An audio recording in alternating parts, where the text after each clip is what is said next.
1 जुलाई से नया कानून लागू हो रहा है, जिसमें धाराओं सहित कई परिवर्तन हुए हैं।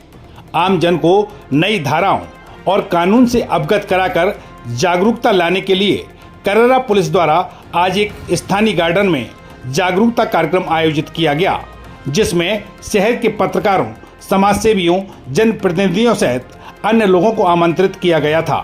आयोजन में उम्मीद के अनुसार लोगों की भागीदारी तो नहीं हो सकी, लेकिन जो लोग उपस्थित हुए उन्हें थाना प्रभारी कररा विनोद छावई ने नए कानून की जानकारी देते हुए धाराओं, EFIR सहित अन्य आवश्यक जानकारियां दी। साथ ही पुनः कार्यक्रम आयोजन की बात भी कही। 2023 का हो गया ये। अब इसके संबंध में ये कानून अपना लागू हो जाएगा, माने 1 जुलाई रात को 12 बजे से लागू हो जाएगा।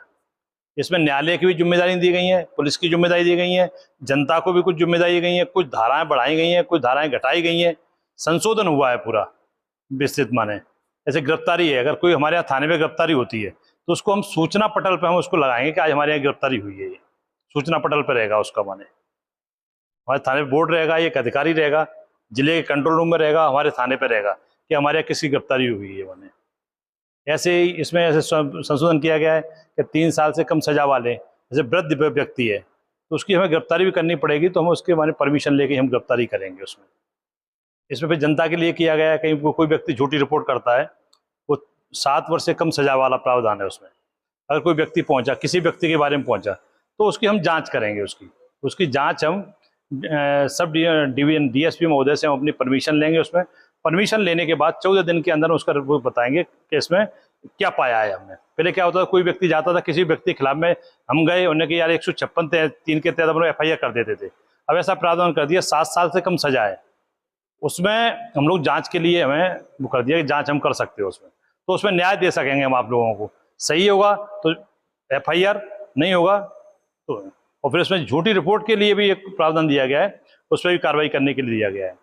इसी तरह EFIR पर घर बैठे कर सकते हैं। EFIR उसके लिए ये दिया गया है कि 3 दिन के अंदर आपको थाने पहुंच के साइन करने पड़ेंगे उस पर। जो आपने FIR दर्ज कराई है, उस FIR आपने जो दर्ज कराई है उसको जाके आपको 3 दिन के दिवस के अंदर थाने पहुंच के तो आपको उसको रजिस्टर्ड करवाना पड़ेगा उसको, और उस पर साइन करने पड़ेंगे। अगर 3 दिन में आप नहीं पहुंचते हैं तो ये माना जाएगा कि आपने रिपोर्ट की है, और फिर उसको दूसरे जिस दिन आप उपस्थित होंगे उस दिन संज्ञेय अपराध के तौर पर सूचना मिलती है तो उस दिन वो दर्ज की जाएगी।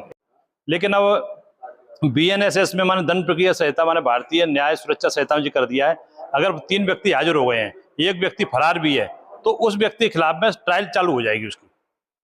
ऐसा नहीं कि व्यक्ति आएगा तभी ट्रायल चालू होगी, उसकी ट्रायल चालू हो जाएगी।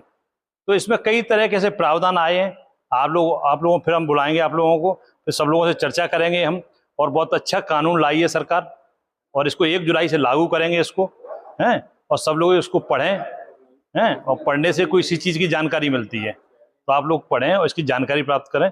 और हम दोबारा फिर बैठेंगे, सभी पत्रकार भाइयों बुलाएंगे और अपन फिर इस विषय में विस्तृत चर्चा करें। क्षेत्र की ऐसी छोटी बड़ी खबरें देखने के लिए जनपहन न्यूज चैनल को YouTube पर भी कीजिए सब्सक्राइब और रहिए खबरों से अपडेट।